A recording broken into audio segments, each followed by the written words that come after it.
Welcome back to our channel app tutorial. In this video, I'm going to be showing you guys on how you can add games to favorites in Steam. So guys, if you're trying to add a certain game to your favorite in Steam but you don't know how to do so, then this video is for you.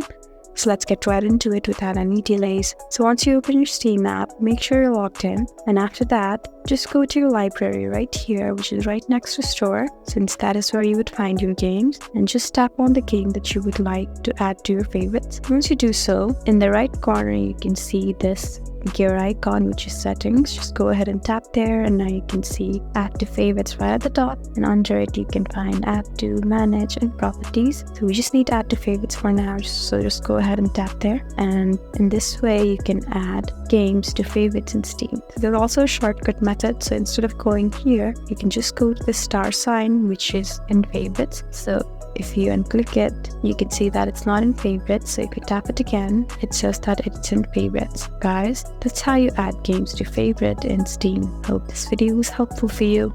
If you found this video helpful, please leave us a like and drop us a comment down below.